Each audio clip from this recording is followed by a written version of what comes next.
We'll come to order. I'll double check them, but if the names are correct. It is Wednesday, December the Thanks. 27th, 2023, 9 o'clock in the morning, and the Kerr County Commissioners Court is in session on a Wednesday. All business. If you would, please stand for prayer and pledge, which will be led by Commissioner Overby. Please join me in prayer. Dear God, we come here on this beautiful morning recognizing the many blessings that you have given us.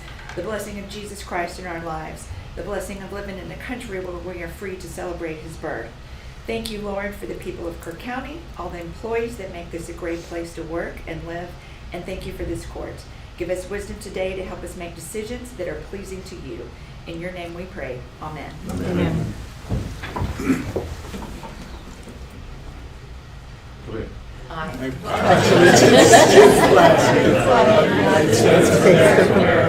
To the republic for which it stands, one nation, under God, indivisible, with liberty and justice for all. Please be seated. That's the first. That's my My first. bad. Sorry. My bad. We're not used to doing this on Wednesday. Okay, I want to remind everyone, please turn your phones off so that it does not interrupt the proceedings. And this is a regular Commissioners Court meeting. For those of you that don't know, we do that on the second and fourth Mondays of the month, but this is a Wednesday because we had the holidays. And the first item of business at every regular Commissioners Court meeting is public input. And this is an opportunity for the public to address the court and make us aware of their input. We are not allowed to provide output at that time, but nonetheless, it is important that we offer the opportunity for input. So we ask that if the item that you want to speak on is on the agenda, to please wait until that agenda item is called. We don't need to do that in the input portion. And limit your remarks to 3 minutes. So with that, do we have any input? Yes, sir. We had 2 for agenda item 1.1 and then 1 for agenda item 1.12, I believe. Well, in 1 point, if it's on the agenda, we'll wait till the agenda item. Okay? So with that, is there any public input? Okay, there being none, we'll move on to Commissioner's comments. Start with Precinct 1. Precinct 1, I very much enjoyed going to the county Christmas luncheon the Friday before Christmas. A lot of people in the room and a lot of work went into that. It was very appreciated. Bunch of tables, bunch of good food, bunch of people. Sorry that I had to cut out early and didn't get to clean up, but I very much enjoyed it. My little house got 1 3/4 inches of rain last week. I think I heard some other people got a little bit more, so we were very grateful for that. But other than that, hanging through the holidays. Thank you. And I'm also grateful for the efforts that went into our Christmas party and a few of the other parties that I've attended. So thank you all for that, Jody in particular. And I'm also grateful for the rain. So as a result, the burn ban remains lifted for Precinct 2. Though we still haven't had near enough rain to do much with the drought. I believe that's still drought stage 3. In terms of the Centerpoint Sewer Project, progress is being made, so I'm pleased about that. De Guerrera has completed road repairs using asphalt in Serenity Hills and on Nix Road, and they are working on the last 8 connections. These are ones that require electricity because a grinder pump is required, and they've been draining septic tanks, but we still have about 40 septic tanks left to be demolished. The downside, they are still way behind schedule. Phase 2, they're behind by 416 days, and for Phase 3, by 567 days. So because we are getting close, I'm again encouraging the public, anybody who needs to make a claim for damages or warranty issues should contact Grant Works Rosie Davey at 512-957-1465 between 8 a.m. and 4 p.m. on weekdays. No real update on the public improvement districts. Commissioner Harris had scheduled a meeting with the Medina commissioners so we could find out more about how they're doing it, and unfortunately, due to illness, that got canceled. But I'll look forward to participating in that and thank Commissioner Harris for making it happen. That's all I got. Very good. Precinct 3. Any other comments about the Christmas party? Appreciated all the work that went into that, and did also the rain. We didn't get quite as much as Precinct 1 evidently has had, right under an inch, but still, it was welcome. Good. Precinct 4. We'll always take the rain, even if it's very little. At least it's one less dry day sometimes. Stock show season, I mentioned last time, well, it's upon us now. Most of us up here will be announcing one show or another at the county stock show. And so we look forward to that and encourage people to come out and see what our young people have been doing, getting their animals prepared for this show and sale. And don't forget the sale. So that's about all I got. And the only thing I would add is we had the cowboy breakfast on the morning of the 2nd, right when we come back from the New Year's holiday. So we'll start back bright and early. For those of you that haven't done that, there will be goat milking, believe it or not. Should I practice? Not for that one. And there'll be cow chips tossing. I'm the defending champ. Yeah. A lot of people said that came natural for me. Okay, with that, let's go ahead and go to consideration agenda. Item 1.1 is to consider, discuss, and take appropriate action on a request to approve the 2024 joint primary election services contracts.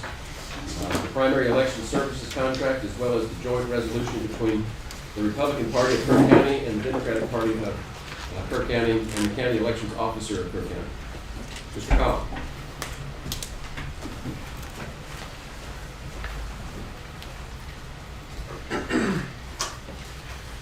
Thank you, Commissioners. Thank you, Judge. Again, this is just a little bit of cleanup from our last agenda. What I was able to get to y'all was the actual cost estimates for the primary and the runoff. I hope that you guys have that in front of y'all. Again, the point of this is just to keep everything running as smoothly as it has before. Any questions or anything like that? I guess I'm going to ask you a question, Lynn. Please. Why are we doing this? I asked Bob Reeves, who's been handling election services prior to your taking over, and in fact, in the last court, he said there was no real financial benefit to the county for this contract. Our costs are more or less the same, and I do appreciate you giving us the cost breakdown. And so the big issue is, why are we doing this? Bob tells me that this is the first time we've done it. Yes, sir. And, fortunately, elections have always run really well. So I'm just really curious, why are we doing it differently now? Absolutely. So the reason we're doing it this way is to actually maintain what we've done in previous years. In previous years, what we have had what is considered separate elections, which is different than what you have in front of you today is pertaining to a joint election. We have run them as, for all intents and purposes, joint elections. When they're separate, due to there being 20 different districts, we would end up needing to get 40 separate polling locations, which proves to be quite difficult between, again, all 20 districts. I guess my point is, we haven't had to do that. We've only had 20 locations. Yes, sir. And essentially, doing it this way with the joint would allow us to have both parties in the same location and only have to get 20, which is what we've done previously. So this truly is just keeping up with what we have done in previous years to make it continue running as smoothly as it has previously. Okay. As long as that's what it's about, but I'll remind everyone that when we talk about Hammond County, I was repeatedly told by concerned citizens, if it ain't broke, don't fix it. So I'm kind of wondering why this change. I'll stop there. Make a motion to approve the agenda item. I'll second that motion. Got a motion and a second. To Public approve. comment. Just a minute. We have to have a motion in a second, and I have to then call for input, okay? Okay, we've got a motion and a second. Is there any discussion? Okay, for public input, let me take you out of order, Ms. Hall. Get you up there. Terry Hall. Thank you. Sorry, it sounds like you're about to vote. So anyway, appreciate you letting me speak today. I'm Terry Hall. I'm on 118 Independence. I'm speaking on behalf of We the People, Liberty in Action. We're very concerned about doing this way. Again, there's been no precedent for doing it this way, having a joint contract. From my experience, anytime the Republicans and Democrats try to do a joint agreement, Republicans lose. Conservatives lose. There's always something that's going to come back and haunt us when we do it this way. Again, if it ain't broke, don't fix it. And we want to see separate elections run by the Republican Party and run by the Democrat Party. Joint, especially at a time in our country when we are seeing the other side of the aisle literally destroy every institution in this country right now. The trust level is zero, maybe even in the negative territory. And this shouldn't be the practice of the county. There's no benefit financially. There's no other real, benefit that anyone can mention. And so I don't know why we're doing it. We don't trust it, and we ask you to table this item. Thank you. Ms. Hurd?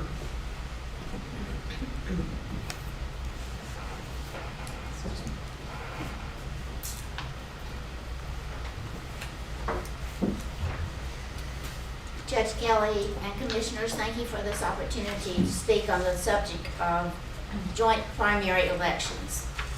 My name is Helen Hurd, and I currently serve as the Secretary of the Kerr County Republican Party Executive Committee, of which Paul Zolan is the chair. The County Executive Committee is currently comprised of the elected county chair, 18 elected precinct chairs, and 5 non-voting officers. Per Texas Election Code 123-001B, the decision on whether to adopt a voting system is made by the following authority. For primary elections, the County Executive Committee of the political party holding the primary.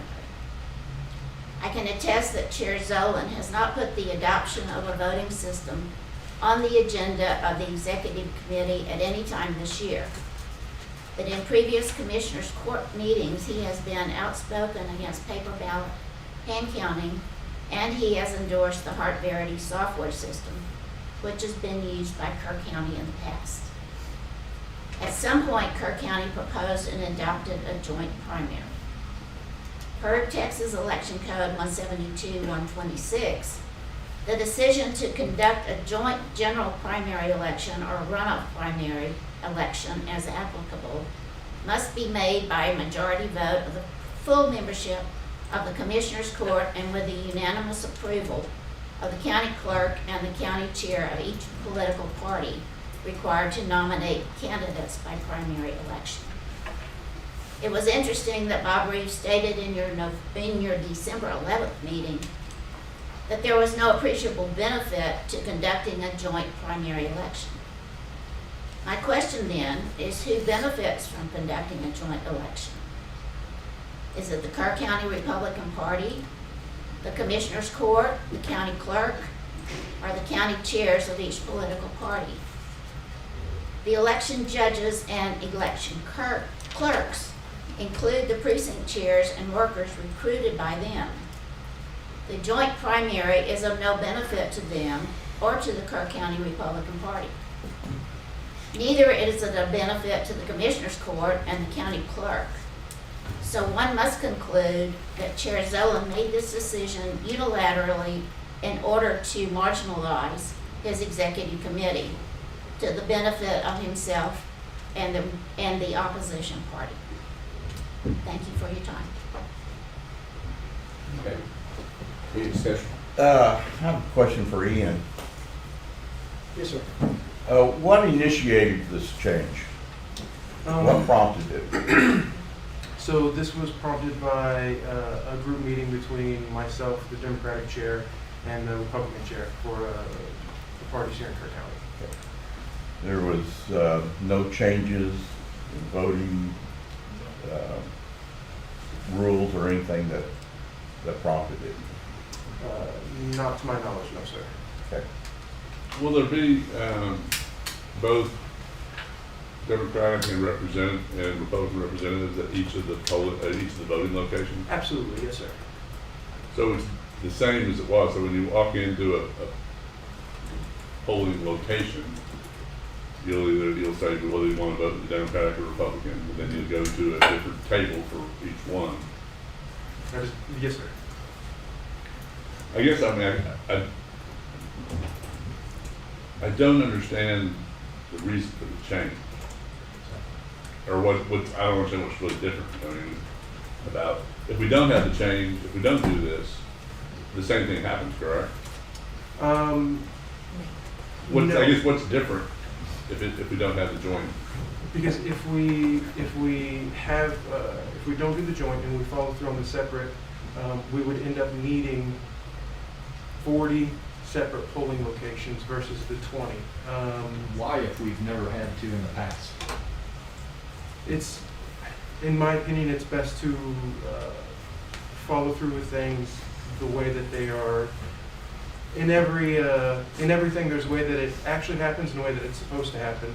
And I'm of the opinion that we should be doing things the way that they are supposed to happen. So if we're doing something separate, we're supposed to have 40 different polling locations, it seems best that we go through that route. However, through what we're doing here today, we can maintain what we have done in past years, which is have 20 locations, everyone at the same place. Because with an additional 20 locations for 20 for each party, that will, in my opinion, and my understanding, cost more, as you would have contracts with those locations. You would have to have additional people staffing those locations. That would end up being quite a bit. So you're saying if we do not pass this, you're gonna have to get 40 locations, whereas you haven't in the past? I believe so. Is that correct, Nadine? What we're doing here I need basically, you to go to the podium so people can hear. Nadine Alford, tax office. We've always had it in the same location. This is more formalizing it being a joint election, making it more formal than in the past where it's been separate. It could be in 20 different locations if they don't share equipment, this way they can share more workers to help them out financially, Republican, Democrat, on central count, instead of having two separate central count judges and presiding and tabulation. They can have one where they share. So it'll save the cost on both parties, and that there'll be some cost savings on both parties in that. Well, Nadine, let me ask. I want to make sure I understand. We all know the way that we've historically done it. We have the precincts, we have 20 voting places, Correct. and both parties are there. Mhm. And we've done that by a handshake agreement. Yes, sir. Is that right? Yes, sir. Is this agreement anything more than just a written memorialization of that handshake agreement? That's all. That's all it is. Now, moving on to the second part of it is, with regard to the number of polling places. In a perfect world, I suppose, you would have one party vote at one location and another party vote at a separate location. That's correct. That's what Mr. Collins is concerned about. Yes. And what this does is keep it the way it is and minimize the cost to the county. Correct. Yes. And I suppose, Mr. Collins, the reason that you're recommending that is just out of caution over what we went through with this voting elections issue this past year. Is that right? Just to be careful? Yes, sir. I might not understand your question entirely, but I think I Well, do. your recommendation that we keep them completely separate so that the Democrats are in charge of theirs and the Republicans are in charge of theirs would require 40 polling places. Yes, sir. And you don't think that's necessary. In my opinion, no, sir. And so you're recommending this contract, that we do it the same way we've been doing it, we just put it in writing. Exactly. Yes, sir. I got it. I fail to see why we would need to do this. I mean, it's been working perfectly fine up to now. There's no reason why we can't continue to have separate elections between the two parties in the same polling locations. It's always worked that way, and I just want to emphasize, particularly based on some of the comments from Helen Hurd, the decision to adopt a voting system should be, per the Texas Election Code, pushed down to the executive committee of each party, and they're free to choose that. And I sense that this is taking that decision away from the executive committee, and I can't support it.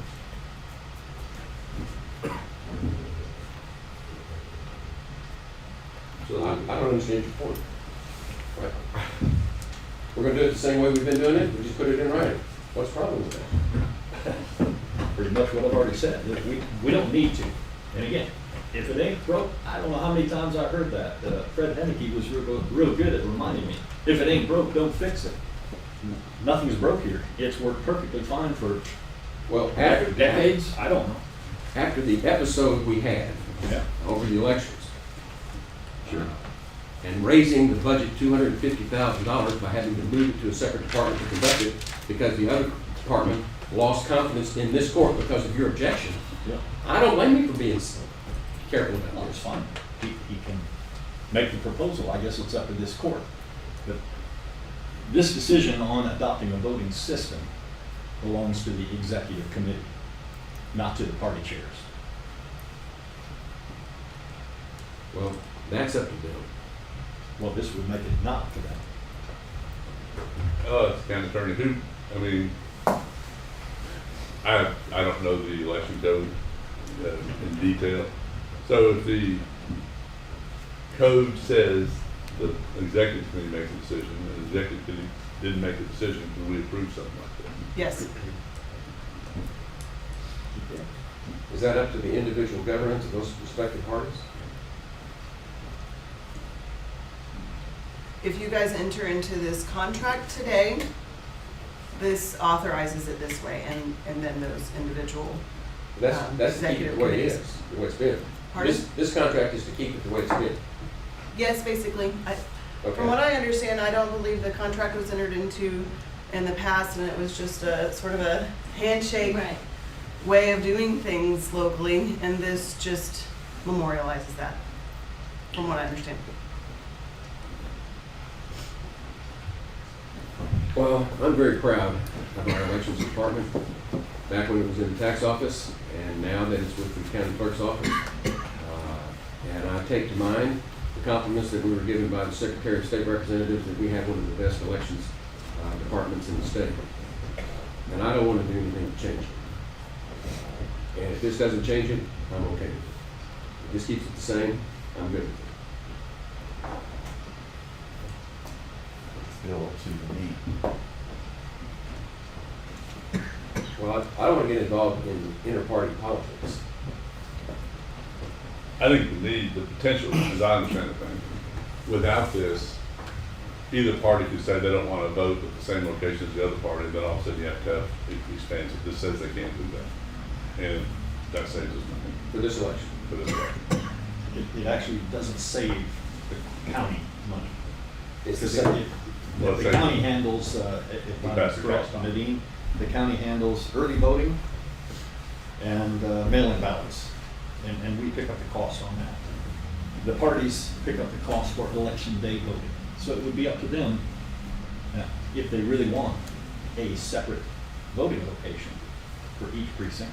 It would be up to them, and it would be their cost, not the county's cost. I don't see the need for this fight. Pardon me. Me neither. Okay, we've got a motion and a second. Any other discussion? Those in favor say aye. Aye. Opposed? Aye. 4-1. Oh, 4-2? I didn't hear it. 4-2. 3-2. Okay. Thank you, Mayor.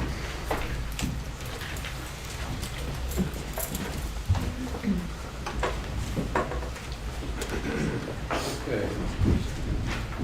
I lost my pen. Sitting in one place. No, I just put that one there. Very good. 3-2.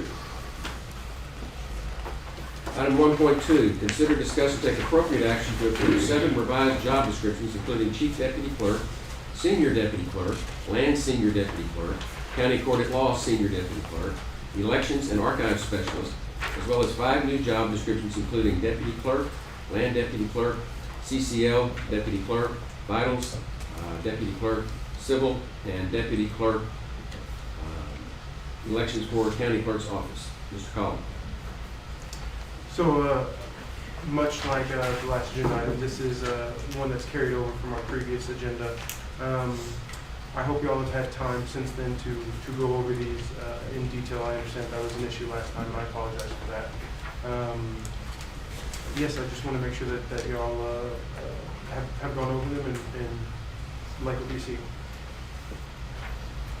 I think He this, and I have been through them. They look perfectly fine to me.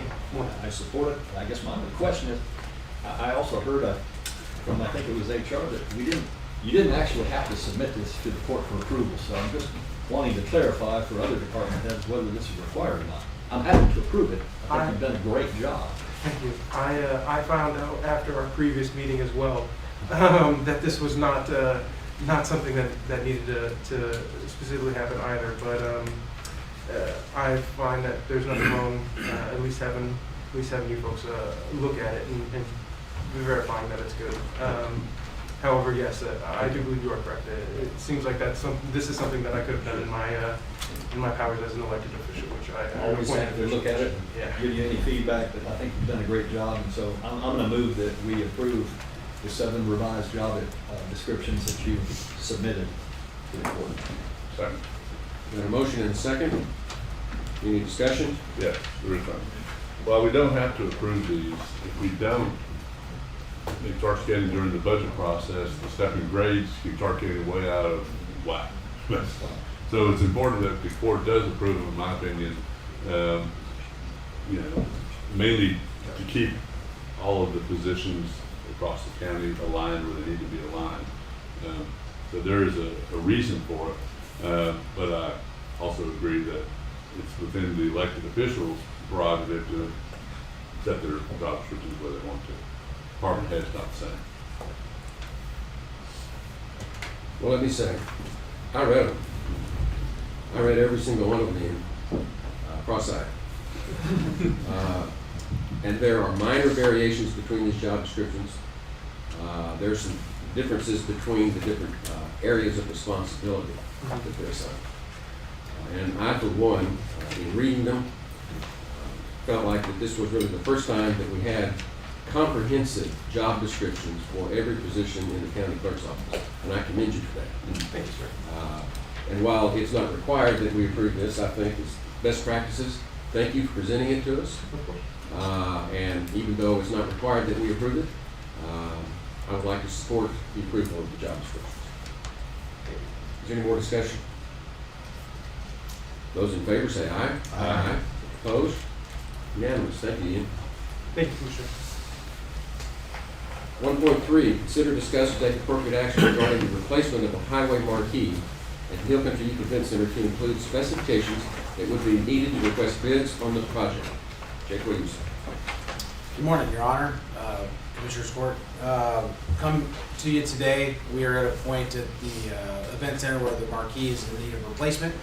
We've gone down this road to try to find out the best way to do that, and it's probably going to end up in a bid process. So we come to you today to get the court's opinion on if they would like to see anything specific that we can send out to proposal to potential bidders for the project. I did do a suggested sign in your backup, a modest sign that would increase the LED signage board to something that falls within city standards to our knowledge. Again, this is just suggested, not even maybe recommended of this sign, so that's why we're here today to see if there's any specific the court would like to see on a new highway marquee before we go out to bid. Well, we're going to get designs or just bids? We do have some monies earmarked for this project, so we do have a budget in mind for it. So the hope would be once we got bids, open those bids to go on with the project. I think we want design and bid, so, to answer your question. I think that, that, I think there is a budget, obviously, we can't go above our budget number, and we probably should do it not to exceed in the RFP. Right. But how they come up with that, I think is be part of it. And related, I would do an ad alternate. Is this sign, the LED screen portion, the same as at the stadium or smaller? Smaller. Can we put a bid alternate to have it the same size? Sure. Because it's my understanding, from previous discussions with the city, that we could go with a larger sign. You know, I think it's important for the public to know, you know, when you're talking about cost, that this money we've been sitting on for several years. And from Jake's parent company that do our management out there. And I think it's time to use it. And I think it'll enhance the looks of things out there and probably enhance turnout for a lot of events that we have that we can advertise out there. And you could, the LED, the intent is to have the LED sign able to sell advertising on it, so it'll generate revenue as well. That's correct. It will give us some sort of ROI on the project. So, Jake, are all three screens in your, what's attached to the agenda, are all three screens LED? Or is it just the big one at the top or in the middle or what? In your packet, the middle sign with, I think it has the temperature on it. Yeah. That's the LED sign. Okay. The top of the sign, we've had both what's out there now, which is like a vinyl covering, or we can do LED channel letters on the top portion, and then the division of the buildings is proposed as an acrylic covering, lighted behind, of course, but just more of a generic, low cost options on those. Understood. Well, I guess I would only comment on that the LED portion of it would probably be better if it was a little larger, to get a little more attention for advertising for events. Otherwise, it looks fine.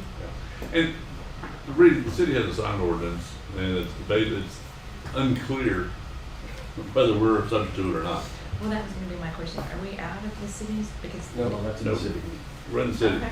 But the Facility within city limits. previous city manager said, we can do as we want, and if the city doesn't object, it's okay, basically. But we have a new city manager, so I think that, and this is putting the city on notice that, hey, you know, we're looking at a bigger sign, we'll get the bids in, we can see. And I think we can address it at that time, Yep. specifically with the city, whether this qualifies or not. Well, I think we definitely need the city's blessing. Right. If this is not in compliance with their ordinance, that this is something we do. But the, so I think we do it this way, which is with the ordinance, and then add alternate, with what similar to what's it in the shading. When you ask for add alternate, is that just on the LED portion or the monument sign size? Just the itself? LED portion. Okay. That good? Is there a Somebody make that specific motion. dimension for the LED portion as opposed to the overall sign? From the Kerr? The, I don't know the exact dimension of the screen that the Booster Club put at the stadium, which happened to be exempted because of the school property. Yeah. Which is why I Just think seems to I've me been, they would be more concerned about the overall sign Right. as opposed to the LED screen size. their ordinance, I believe, addresses the Verbiage screen about size, moving things, yeah. the moving part of it. But, Well, I'm all in favor of a bigger sign like out at the stadium. yeah. But let's just make sure that the city's going And that we have budget funds. How much money do we have available for this year? We earmarked $75,000. I thought we didn't get to go very far in terms of the bigger sign. So, We've gotten some, kick those tires. we've gotten other quotes. All right. Right. and just to remind the public, anything over $50,000, it has to be competitively bid. With that, I'll move that we give Jake Williamson the authority to go get solicit bids for a new highway marquee at the Hill Country Youth Event Center. Second question. Question goes to the county attorney. This is funded, this is being done by Spectrum, center money. Does this get bid through the county system, or can you just go out and get bids? So how do we bid something that's being done by a private company? I don't know that that makes it any different from And the I'm usual. just asking the question. So then make sure that, we just give it to the county attorney on the format of the bid document. It's still county tax dollars paid for. Not really. It's earmarked as Spectrum dollars paying for it that has to be used on improvements to that facility. That we take into perspective.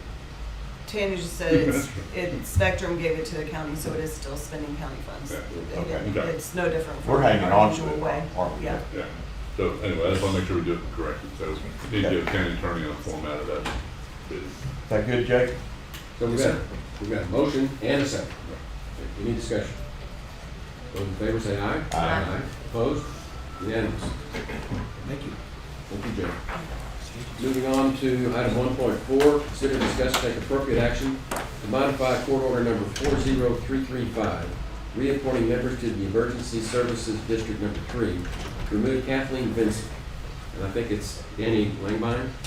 Well, that's the next item. Okay. Both of these next two items are very closely related. Okay. Unfortunately, when in our last Commission's Court on the 11th, an error was made in that we sought and received approval to appoint Kathleen Vincent. She had already been appointed, and she still has another 1 year on her Okay. term, so we didn't need to do that. The confusion was we should have sought and received approval for Danny Langman. So we're gonna pass on And so- Kathleen Vincent. Well, apparently we have to actually modify court order 40335 Yeah. to remove Kathleen Vincent from Got it. that court order. Got it. So I make a motion that we do just that, and that we modified court order 40335 to remove Kathleen Vincent from the order, not from the ESB. On the board. And then, well, let's just. Second. Got a motion and a second. Any discussion?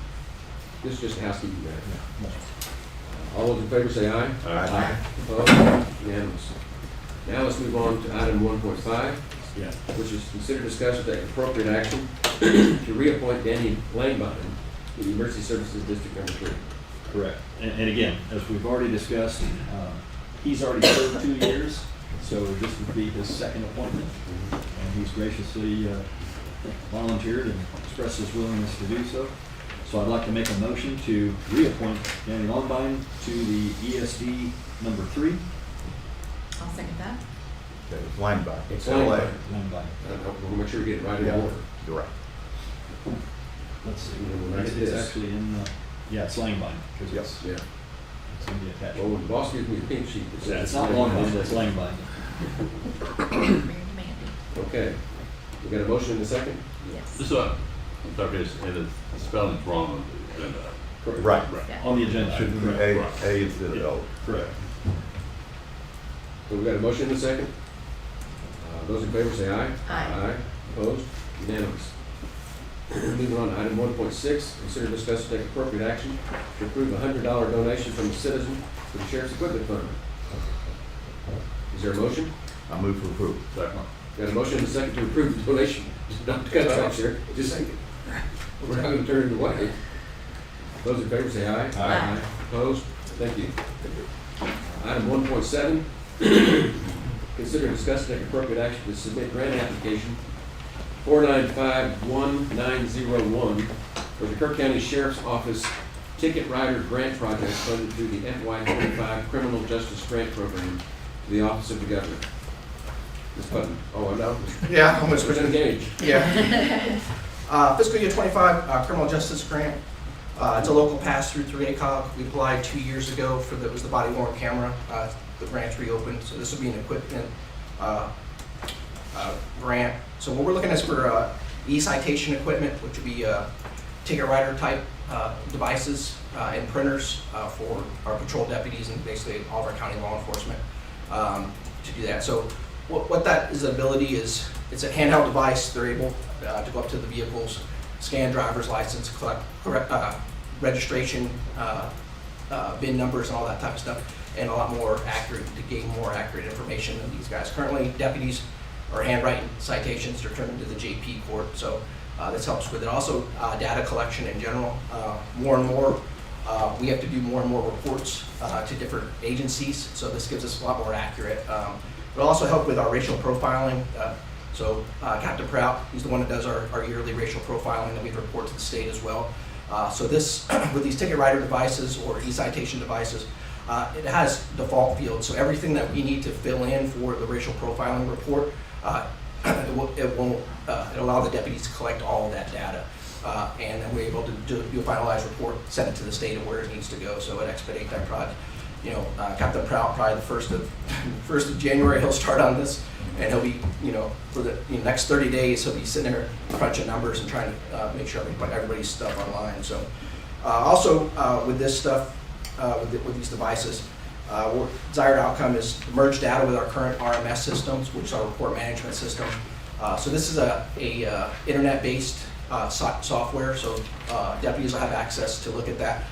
It actually has the citation that's on the screen, as well as it'll merge it into our report writing system as well, which we'll be able to put it out to the GP courts. So actually, the judges will be able to pull up on their computer and look at the actual citation electronically, and have that person in front of you. So they do have the ability to take pictures of people. I've used these devices in the past. A lot of people, they give you bad information. You have a picture of it. Hey, hey, that's not me. This is my cousin. They give them bad information. So we're able to figure that out by pictures and things like that.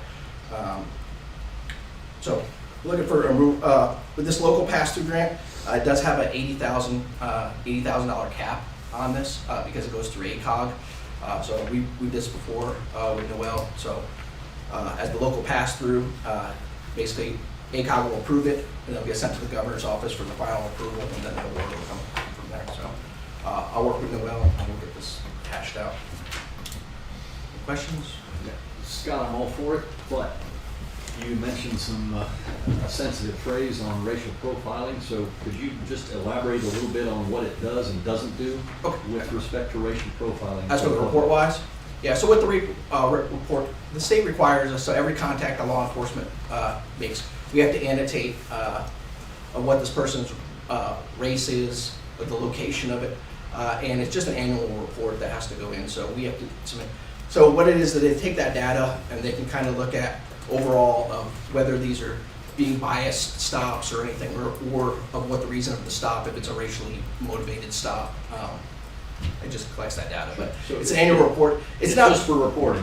Yeah. I mean, our sheriff's department is not profiling or targeting. Oh, no, absolutely not. No, it's just for reporting. It's It's kind of just, they say that the annual racial profiling report, Yeah. it's just kind of, it doesn't sound that great as what it's called, but that's understand the need to do it should be like, annual non-racial profiling report. There you go. I like that. All right, but- It's the same information as on the handwritten. Yes, sir. It just makes it Well, electronic. Scott, you had your pass-through grant from that. Oh, Yeah. all right. Do we have a motion yet? Not yet. I move to approve. Second. Got a motion and a second to approve. Is there any discussion? Those in favor say aye. Aye. Opposed? Unanimous. Thank you. Next one is at 1.8. Consider discussing and take further action to submit grant application 4954701 for the rifle-resistant body armor grant. You gonna do this one too, Scott? Yes, sir. Okay, go ahead.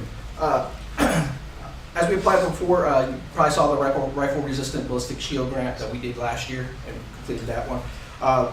We're coming up on probably 5-6 years ago under the old administration. This kind of evolved from the Dallas shooting, where a lot of had the active shooter, and a lot of police officers were killed because they didn't have rifle-resistant body armor from that event. The governor released money. So annually, this comes out at the beginning of every year. There's money allocated for it. So under the other administration, 5-6 years ago, they did it. Well, those plates, those body armor plates, have an expiration date on them. So we're up for probably within the next year or so that they'll hit their warranty from it. Stuff that we're looking at currently is actually going to be an extended, so we're hoping to get a 10-year. They're currently a 5-year, so we're looking at a 10-year, so we'll kind of project some things out a little bit further for that rifle resistant. The only concern I have about this is that it's overall $1 million statewide grant. So we're going to put in for as much as we can to get everybody deployed with the newer plates, but there's no guarantee of what we'll get awarded. So this is not a pass-through, No, this is not a pass-through. This is directly from the governor's office. and there's no specific matching requirement yet. No This matching. is just get what you can, and then we'll see what we do for the rest. Yes, sir. I'll make a motion. Let me make the motion first. To approve the submission of grant application 4954701 for the rifle-resistant body armor grant program. Second. Got a motion and a second. Any discussion? Scott, are these substantially heavier for the officers to wear, or? Yeah, so what we currently have is substantially heavier. We're just looking at some options of some lighter, and also how we've kind of changed uniforms over the past few years. So you notice a lot of our deputies are carrying, they're wearing outer carriers. Well, this plate system, our older one, kind of flips over that. Well, this puts these guys out carrying stuff out here, all right? So we're looking at replacing some of the thinner, lighter plates that actually will fit in their outer carriers that they're currently wearing, so.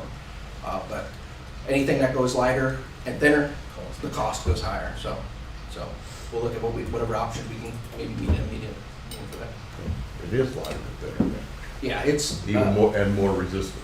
Yeah, absolutely. Okay, we've got a motion and a second. Any other discussion? Those in favor say aye. Aye. Opposed? Unanimous. Move on to item 1.9. Consider discussion of appropriate action to ratify and confirm the audits required by Article 59.206 of the Code of Criminal Procedure for FY 2021, Chapter 59, Asset Forfeiture Reports, the 198th District Attorney, 216th District Attorney, and the Kerr County Sheriff. Ms. Shelton. Yes, the county auditor's office has to perform the required audits. The audit covered receipts and specific expenditures of all proceeds and property in seized and forfeited accounts. I'm asking that the Commissioners Court ratify and confirm the attached reports. This is an annual report that we provide. Make a motion to approve. Second. Got a motion and a second. And just for the public's benefit, there was a deadline to submit these, and that's why you went ahead and submitted them. We're asking for ratification at this time. Correct. Any other discussion? Those in favor say aye. Aye. Opposed? Unanimous. Move on to item 1.10, consider discuss and take appropriate action to approve contracts with Comfort Volunteer Fire Department and Castle Lake Volunteer Fire Department. These are routine. I move for approval. Second. Got a motion and a second to approve both contracts. Any discussion? Those in favor say aye. Aye. Opposed? Unanimous.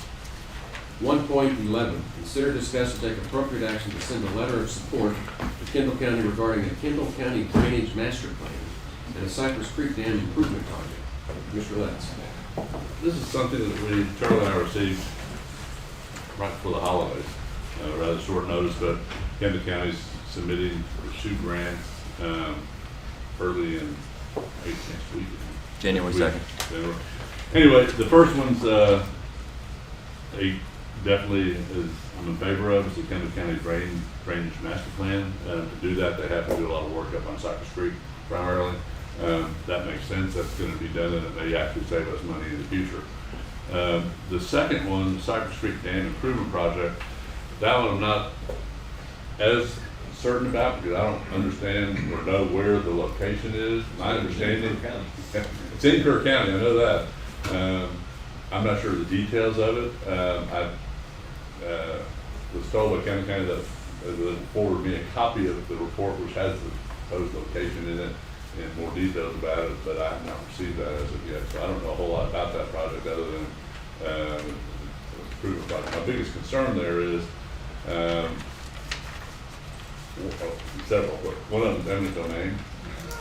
You know, I don't know that I'm very much in favor of them using eminent domain for this project, which I don't know if they plan to or don't plan to. I'm really not sure of on the permitting side of it, what involvement Kerr County would have.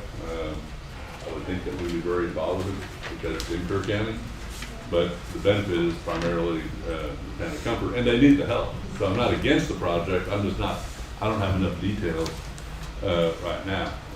So, you know, my suggestion is that Motion subject to Well- receiving that report. Charlie, you have anything to add? yeah. I think Commissioner Letts is hitting on all the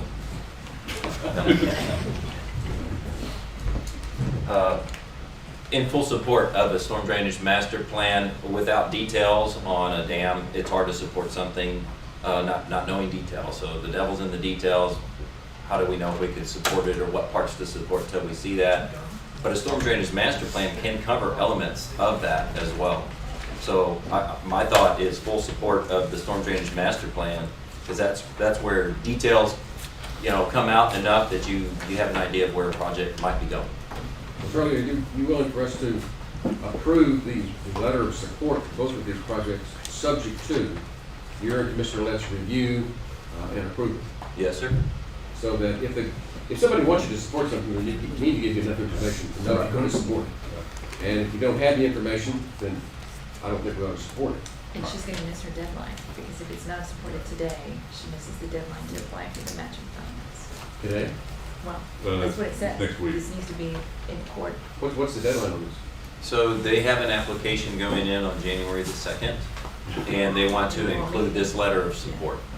Well, that's what I'm saying. If we give you today, it's like conditional approval, that we approve it Yes. subject to your review of the backup material, and if you're satisfied with that information. I think that would work if we did it, the letter, and I think we draft the letter for you, your signature. Very simply, yes, we support that, and we may support the second one, subject to Kerr County review. Well, I'm fine with Yeah. either way you want to do it. Well, let's see if we get it to you before, to where you can actually review it before the deadline. What I think the real takeaway here is the cooperation between neighboring counties. And these projects are very important, and it looks like to me that the first motion is what on the plan, the master plan, Yeah, and I think we can wholeheartedly support that. right. And then the other one is really making sure that we approve of what's in the detail there, because we don't know what's in that detail. And that would be sometime in the future. It could be a year, 2, 3 years before we know what those details are. They don't have it They're just applying designed. for the grant to see if they Right. can do the project. So do we say, Yeah. I think we may, subject to approval of Final details? approval, So does the final- approval of the final dam. yeah, subject to final approval of the project. Yeah. So, we're gonna make a motion. I make a motion that we, Charlie Hastings and myself, draft a letter for the judge's signature that will state approval for the Kendall County Drainage Master Plan, and that we may approve Subject to review. the Drainage Master Plan. is Right, done. all done. We're all done. And then on the Cypress Creek Dam Improvement Project, we may support it, subject to review upon receiving details of the plan. I second that, yeah. Got a motion and a second. Any discussion? Those in favor, say aye. Aye. Opposed? Unanimous. Okay, believe it or not, we're actually on time. We'll take a short break and come back at 10 o'clock. We'll have our subject. Oh, Well, we'll put down. Well, I know we have a comment. okay. We'll call 1.12. Consider discuss take appropriate action to approve offer letter from Kerrville, Kerr County Airport Manager to Carnegie Holding Company LLC for the airport to purchase 54.95 acres adjacent to the airport. Such offer is in the amount of $824,250. This is not what we talked about last meeting. This is property on the, We talked about it in executive session. we talked about executive session last time, but it was posted at the city, exactly as we posted it, so I think we talked about it here. If we need to go to executive session, we can, but I doubt we'll need to. This is property that's exactly on the east end of our primary runway. It's kind of a protection purchase. This money will be reimbursed by TxDOT after the fact. Not all of it, though, right? It's probably 90-10 reimbursed by TxDOT. One of the issues we have, there's a runway protection zone. Because of Silver Creek on the west end, we cannot utilize that full length of that runway. And that's something that the creek's not going to be moved. But there's no immediate plans to extend the runway, but at some point, it may be something we would like to do, or the airport would like to come to the city and county to do. But without this property, you can never do it. It would be a home, would be built on this property. So I think it makes a lot of sense, and I'll make a motion to, and this is budgeted money, $350,000 from the county, $350,000 from the city, and the balance would come from the airport surplus account. And I'll make a motion that we approve the agenda item. I'll second that motion. Got a motion and a second to approve purchasing the additional almost 55 acres on the east end of the runway for the airport board. Mr. Fitch. We've got the motion and second. We're open for discussion. Mr. Fitch? Good morning, and thank you. My name is Bill Fitch, and I live at 403 Forest Ridge Drive. Several weeks ago, and I don't remember exactly when, I had contacted a couple of you all regarding my concern about the information that was put out when you all did an agenda item, that I didn't feel like it was enough. And I actually thought that there was some stuff that the governor, or somebody, I'm sorry, but from the state had said that there needed to be more specificity in your agenda items as well as the supporting documentation. Well, this is another one of those cases. I was very interested in the airport. I'm a pilot, and so I was curious about what was going on here. So I started looking, trying to figure out where is this 54 acres, because there wasn't any way I could find it. And the first thing I did was I looked up the tax records, and surprisingly, Carnegie Holding Company doesn't own any land. So I'm not sure who we're getting it from. So that's one question. Oh, and let me also say, I'm absolutely in favor of this. Let me be sure you all understand that. I'm very much in favor of this, especially as a pilot, and if we ever do need an overrun or so. But my point, and I can wrap it up in one thing, I wish you all would give us a little more information in our agendas as well as the supporting documentation so that I would know, because I didn't know where, I guess I should say I don't know where the property is, except you just said it was at the east end of the runway, which would make sense. But as I say, I tried to look up Carnegie and they don't have any property, so I'm not real sure who you're getting the property from. And again, I'd like to have more information if at all possible. Thank you, gentlemen, and lady. Anything else? Mary, maybe this is for you, or Jonathan, you want to go up there. So it's a 90-10 grant, possibly, or what's the odds of us getting it, and all that kind of stuff? Good. Good morning. My name is Mary Rohr. I'm the airport manager and at the Kerr County Airport. During the budget season, both the city and the county allocated $700,000, $350,000 apiece. We had understood from TxDOT that that would be available to get reimbursed 90-10 in fiscal year 2026. Since that time, there's also been some new FAA grants that allow purchase of land that protect runway infrastructure as well. So the difference between the original $700,000 amount and the $824, whatever number we finally end up with a developer on purchasing the land, would then be using some of that FAA money. All the different airports that are within the airport system within the FAA have all been assigned different amounts of money. So you've been hearing what's going on in San Antonio International. They've got tons of money. They're doing a lot of different work. A lot of this is this BIL money, and it all works its way down. So we've got annual amounts for over 5 years that would help support the purchase of this land. So once we get the contract in hand, then we can make an application to TxDOT Aviation and then work on developing the remaining balance of the account. Again, it would be 90-10. And the airport has put in the 10% part of our budget as well. So we're believing and we're in good shape for hopefully even maybe get some of your initial money returned at the same time. So we're hoping that all of this will work out really well for everybody. Mary, do you have any further information about Carnegie Holding?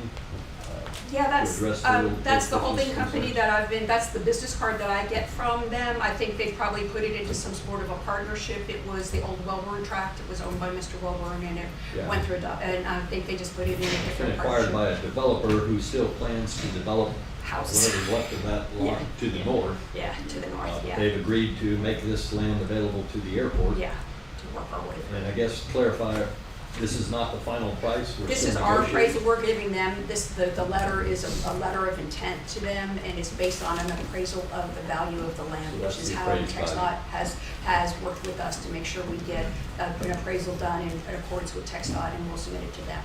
And they can come back with another appraisal and say, hey, this is my appraisal, and then we'll let the appraiser guys work it out. But right now, that's kind of how it works out, how we get started with the information that we've gotten from TxDOT Aviation. For the public's information, we have to get an appraisal before we can buy a property. Yeah. We can't waste public money.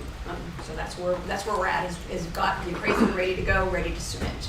And again, we needed to do this, we'll get city and county's approval through the interlocal agreement that we have with both of you, and they approved it on December 12th. I think they approved it. And Bill, by way of explanation, when you see an agenda item and you see at the end, there's a pair of parentheses as to who put that item on the agenda. If you have any questions about any agenda item, call whoever put it on the agenda because they're the ones who did it. He did. I did. Well, Thank you. And We visited about it. when you have something like the airport board, then you know, pick up the telephone and call Mary. She'll get it all to you. Thank you. It's there, it's available, trust me. And I'll make a comment, when we're on real estate purchases, it's always a little bit awkward on how much we want to talk about in open session, because the more we talk about it, the situation may inflate the price. And in this situation, the way it's already come out, I hate the way we do well, it. no. Yeah. Yeah. May I respond to that? Sure. Just from my point of view as a citizen. Get on the board. Yeah, absolutely, go right ahead, go ahead. As a citizen, I want to help you all make decisions. Sometimes I may want to help you make a different decision, but without the information, I can't. And that's my whole point. You said that just a second ago on 111 when you said, I wrote it down. You need the information in order to be able to make a decision. And so I can't make a decision without the information. Thank you. You gave me good information. Thank you. I'll be glad to show it to you. Thank you. Out of here. Oh, I'm satisfied now. I'm satisfied. Okay, well, everybody's satisfied. Those in favor say aye. Aye. Opposed? Okay, we'll stand in recess for 5 minutes and come back. We'll have to.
Welcome back to order. The next item on the agenda is item 1.13, which is a public hearing. I convene that public hearing right at this time. It's for the partial cancellation of a revision plan for Montebello Estates, Section 2, Lot 31, and 21 through 10.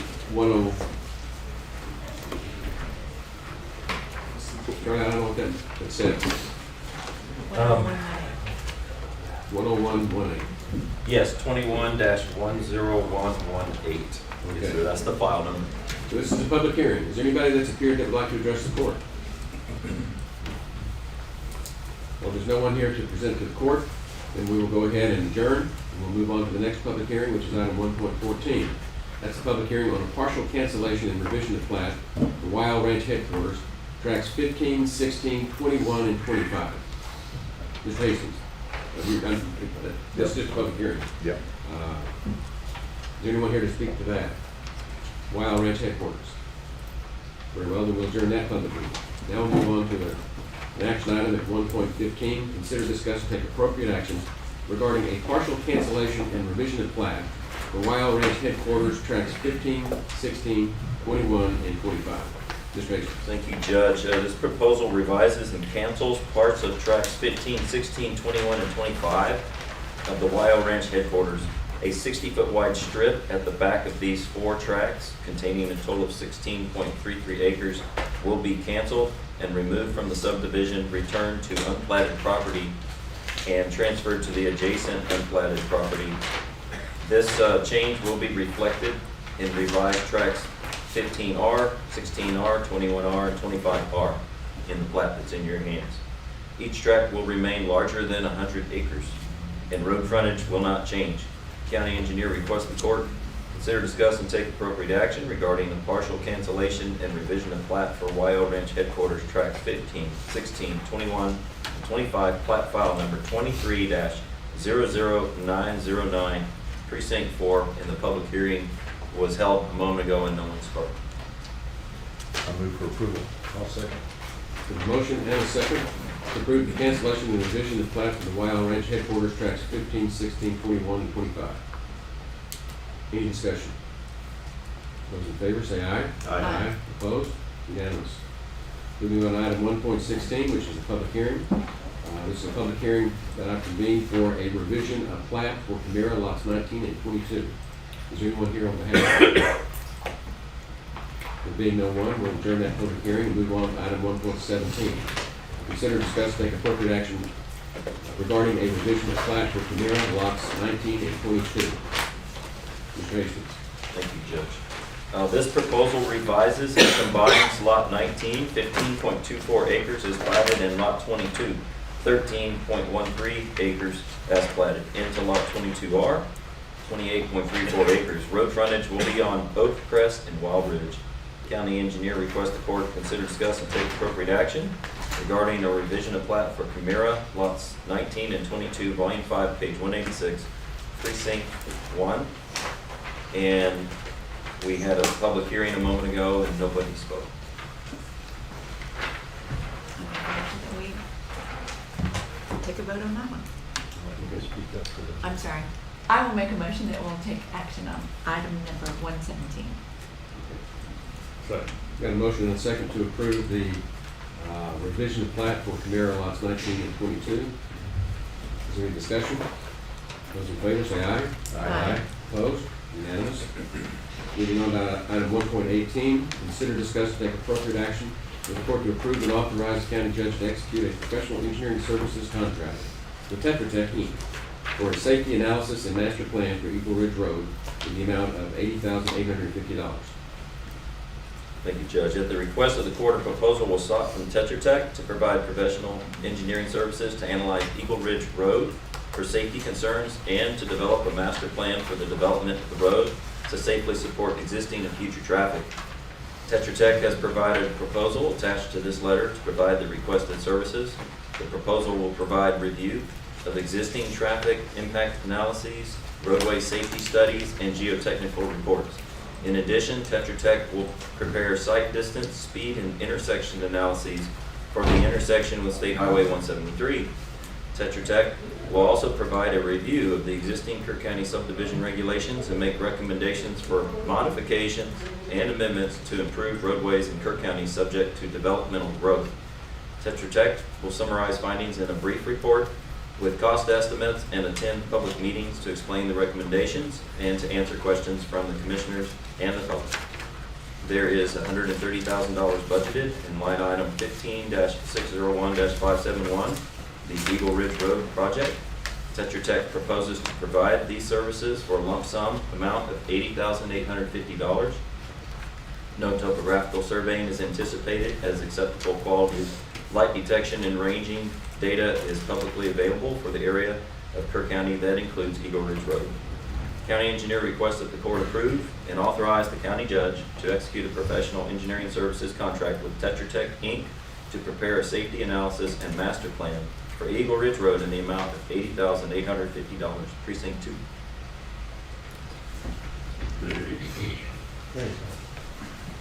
I'll make a motion that we approve and authorize the county judge to execute a professional engineering service contract with Tetra Tech for safety analysis and master plan for Eagle Ridge Road in the amount of $80,850. I'll second that motion. We have a motion and a second. Any discussion? This is what we had before us before, and went 2-2-1, if I remember correctly. And hats off to you, you abstained, and you didn't have enough information. Right. Okay, so nothing's changed my mind. I have nothing. The cost has come down. And so I still feel the same way.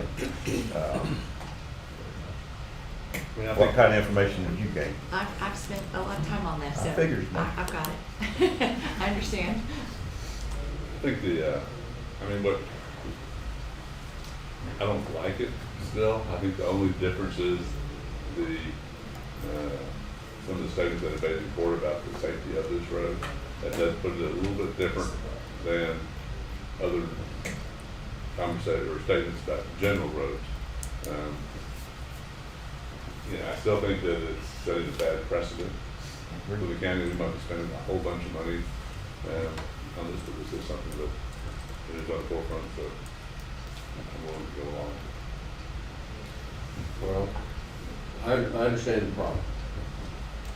But at the same time, we are duty bound to protect the public. And any type of development or potential development that has safety issues, I think are worth our taking the time and spending the money to try to make it as safe as possible. So I understand your position on it, but I think we need to do it. One of the things that This one got ahead of us. since Mr. Berger's in the court, he's talking about subdivision rules. I'd be interested to know if we could legally do it, to charge the developer for the study of this type in the future. And have it in our subdivision rules that if if there's a safety concern on the road based on the development, that the cost of that safety study needs to be borne by the developer. I would agree with that. I don't know if we can do that or not, but it's something that, since you're writing a report. If it's legal to do it.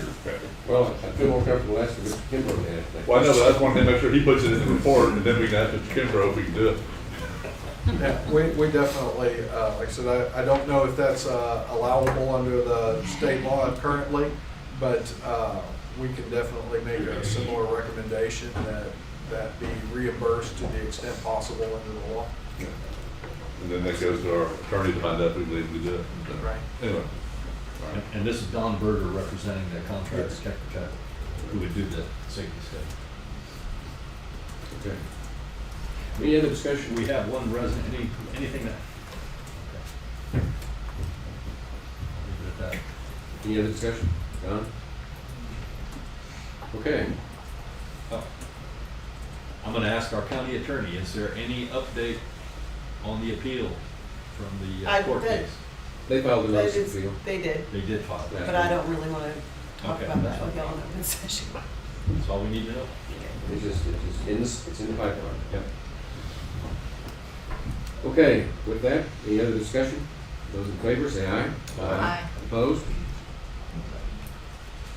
4-1. Or did you abstain?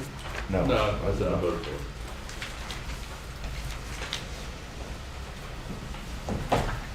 Okay, item 1.19, consider, discuss, take appropriate action regarding a request for the removal by the Road and Bridge Department of an existing cattle guard located near 595 Indian Creek Road to be replaced by the adjacent property owners with a new cattle guard approximately 0.2 of a mile west of 675 Indian Creek Road.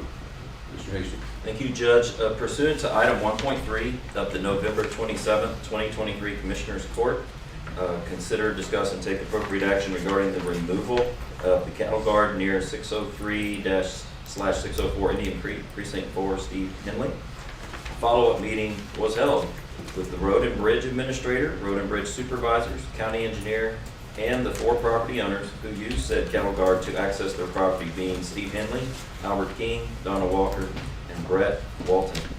Removal of the existing and placement of a new cattle guard at a mutually agreeable location was discussed, as indicated by the attached map. Said location is approximately 0.2 of a mile west of the existing cattle guard near 675 Indian Creek Road. It's not in the floodplain. It solves a lot of issues. Mr. Henley of 595 Indian Creek Road and Mr. Albert King of 675 Indian Creek Road agreed to pay for the fabrication and installation of said new cattle guard, where, number 1, Mr. Henley owns the north side of the road as well as the prescriptive right-of-way, which includes the road, while Mr. King owns the property south of and adjacent to said prescriptive right-of-way. Number 2, there are no recorded traffic accidents in the proposed cattle guard location. And number 3, the average daily traffic counts are less than 801 cars per day. They've been calculated by the engineering department at approximately 24 cars per day. Kerr County adopted a cattle guard policy, which is attached, where cattle guards can be removed based on the following criteria. Number 1, both sides of the road are no longer owned by one family. Number 2, traffic accidents occur near the cattle guard more than 3 times in a 5-year period. And number 3, when the traffic count on the road meets or exceeds 801 cars per day. So you can see those 3 things are all not met. We don't have a bunch of traffic accidents there, so if we want to install another cattle guard, one can be put in. We don't have traffic counts in excess of 801 cars per day, and the property is owned by one property owner where the cattle guard would go. The Texas Transportation Code allows for the construction and removal of cattle guards on county roads per the excerpt that I put in there. Section 251.009 covers the construction of cattle guards on county roads. A, the Commissioners Court of the county may authorize the construction of cattle guards on a county road of any class. A cattle guard authorized under this section is not an obstructional road, so you have the authority to authorize a new cattle guard to take the place of the old. B, the Commissioners Court shall establish plans and specifications for a standard cattle guard to be used on the county roads. The plans and specifications must be plainly written and supplemented by drawings as necessary and must be available for inspection by the residents of the county. Those specs are found in our 2023 subdivision regulations. Okay. C, a person who constructs a cattle guard on a county road that does not conform to the plans and specifications established under subsection B commits an offense. An offense under this subsection is a misdemeanor punishable by a fine of not less than $5 or more than $100. So they need the court's approval.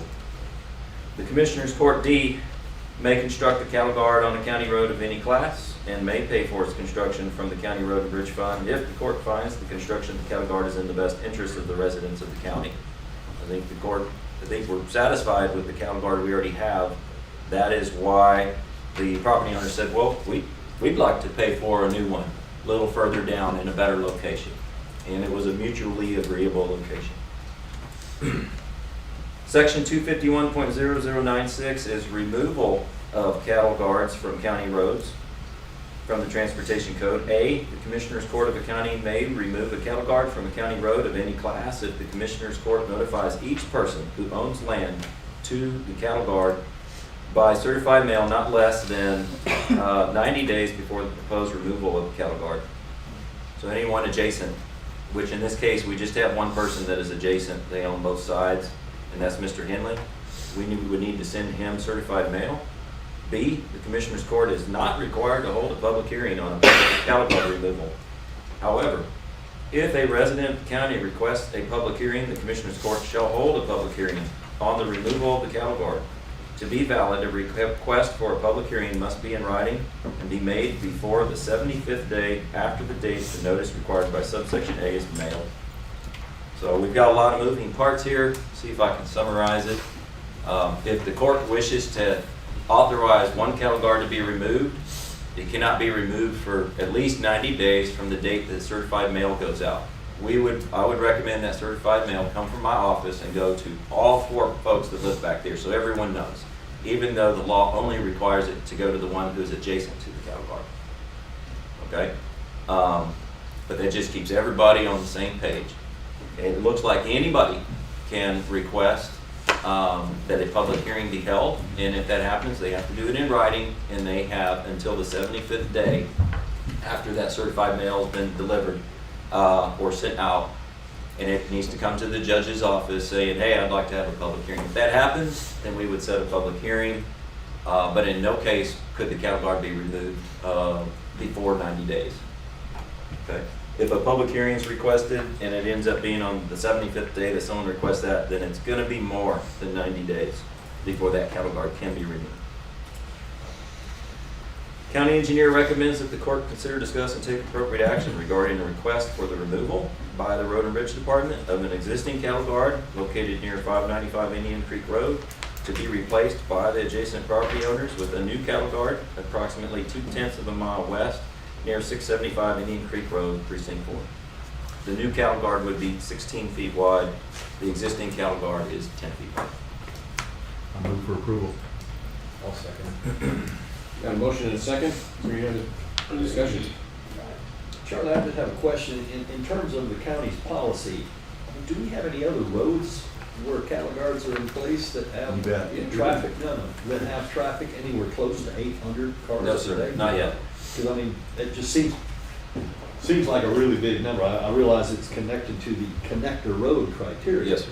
But I just wonder if that policy should be something, a number something quite a bit smaller, that's all. Well, and I'm glad you brought that up. Our new subdivision regulations have reclassified a collector road to about 400 vehicles per day instead of 801. Okay. At the time that cattle guard policy was written, our old regulations called a collector road at 801. So that you're exactly right. To me, as a minimum, we should reflect the new subdivision regulations. I think so. And change the policy to the 401 then. Yes, sir. Even that seems high to me. Okay, any other discussion? Got a motion and a second. Those in favor say aye. Aye. Opposed? Unanimous. Next item on the agenda is 1.20. Consider, discuss, and take appropriate action for the court to issue a certificate of compliance regarding the completion of a 22-lot expansion of the existing Cedar Oaks manufactured home park. Tracy. Thank you, Judge. On July the 8th, 2019, the court approved a development plan for the 22-lot expansion of the existing Cedar Oaks manufactured home park located at 332 Westway Drive, Kerrville, Texas. The expansion being on approximately 3.25 of a total of 21.25 acres, thus bringing the total lots to 45. The construction consisted of the removal and replacement of 600 feet of Whispering Woods Loop South, a privately owned and maintained road, and an approximately 700-foot new privately maintained road, Whispering Woods Court, which included the construction of a cul-de-sac. Drainage is handled through a series of privately owned and maintained ditches and culverts and an existing privately maintained detention pond. This lot is served by the completed expansion of an existing Aqua Texas community water system, which has a 3-inch water main in it, and construction of a community on-site septic collection and treatment system, which went through environmental health. In accordance with section 1.03.c of the Manufactured Home Rental Community Regulations, the steps for approval, construction, and a certificate of compliance are the following. 1.03.c, construction of the proposed manufactured home rental community may not begin before the date the county engineer approves the development plan. County engineer or commissioner's court may require inspection of the infrastructure during its construction and shall require a final inspection. The final inspection must be completed not later than the second business day after the date the county engineer receives an affidavit from the owner of the manufactured home rental community that construction of the infrastructure has been completed in accordance with the approved development plan. If the county engineer determines that the infrastructure complies with the development plan, the Commissioner's Court shall issue a certificate of compliance not later than the 5th business day after the date the final inspection is completed. The county engineer is in receipt of as-built record drawings submitted by Wellborn Engineering, completed a final inspection on December 22nd, 2023, and has determined that the infrastructure complies with the approved development plan. County engineer requests the court issue a certificate of compliance regarding completion of a 22-lot expansion of the existing Cedar Oaks manufactured home park precinct 1. I make a motion that we discuss item 1.2 as Charlie just detailed. Discuss it. Do we need to discuss it? They met all of the required Yes, ma'am. specifications. They also, I verified with Headwaters, because this was done in 2019 initially. I wanted to make sure that there wasn't an issue with the number of lots that they had. And Headwaters verified that they are allowed to have 45 lots. Not lots, but spaces in their manufactured home park. No more than 45, and that's exactly what they have with this 22-lot expansion. It brings it to a total of 45. That's all that that water system can handle, according to Headwaters and their regulations. So we have a motion to issue certificate of compliance. Yes. I make the motion to issue this certificate. Is there a second? Second. We have a motion and a second to approve the issuance of a certificate of compliance for the expansion of the Cedar Oaks manufactured home park as presented. Any discussion? Those in favor say aye. Aye.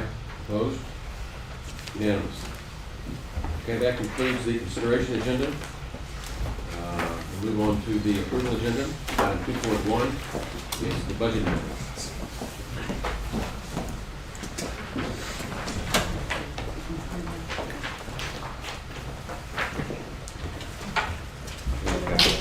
And you have in front of you, Wow, we're getting popular. You see their book one? you have in front of you Oh, the 4 report. budget amendments. We'll start over. We just got texted the report for the approval, for the letter of support that we said we need more information. Oh. He already got it, so we're there. Listen, we didn't call. So with that, we'll go back to budget amendments. You have in front of you 4 budget amendments. 3 of these are pretty standard.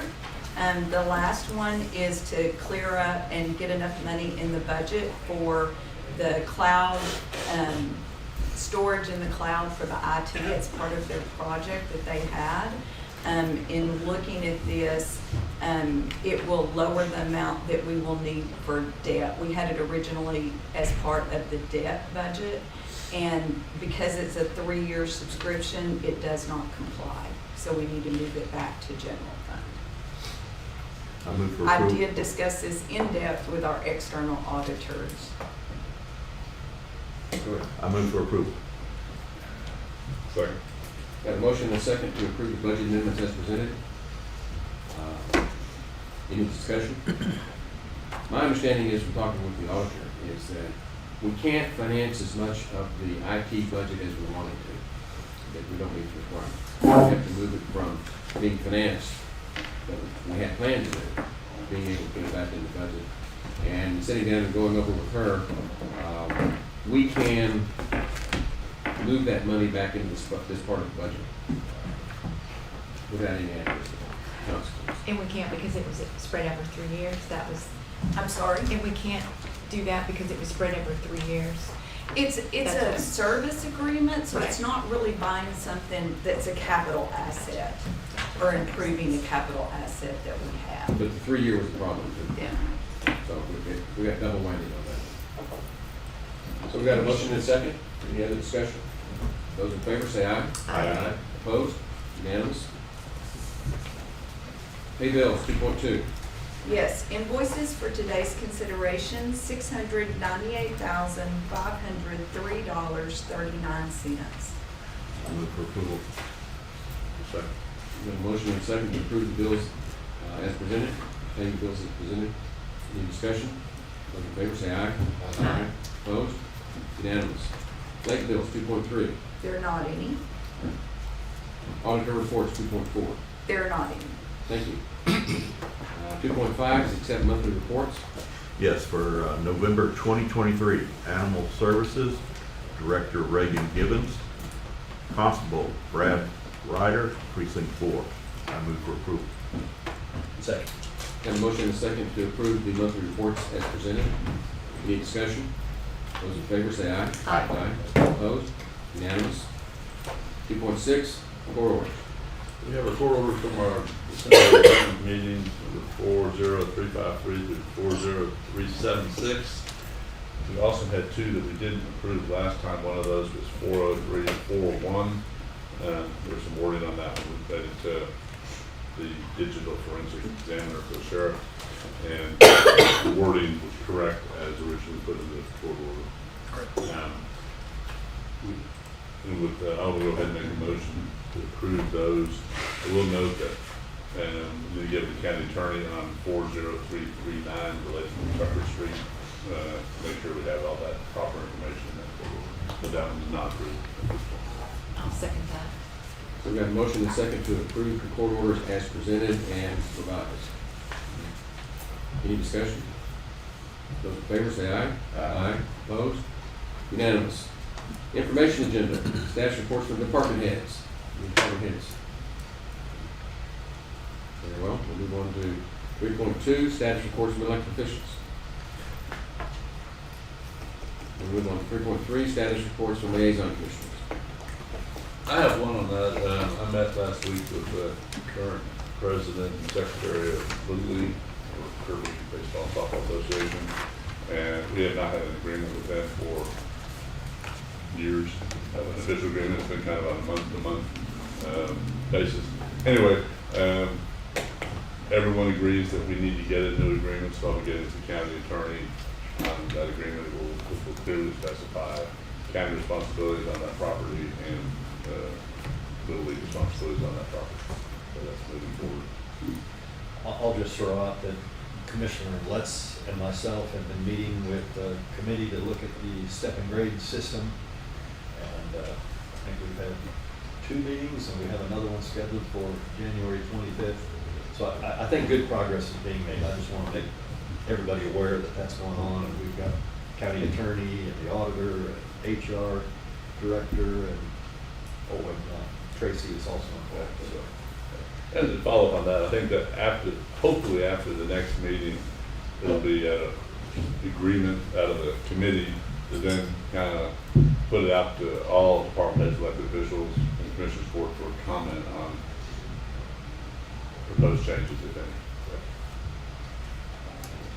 any. Any other liaison reports? The only thing I would add is looking forward to a big turnout for the Cowboy Breakfast on the 2nd. It starts at 6 a.m. It goes to 7:30, I think. So it will be early, and that is in advance of the county stock show, which will be the following Saturday. And it's right here at the courthouse. The breakfast is at the courthouse. The stock shows. Yeah.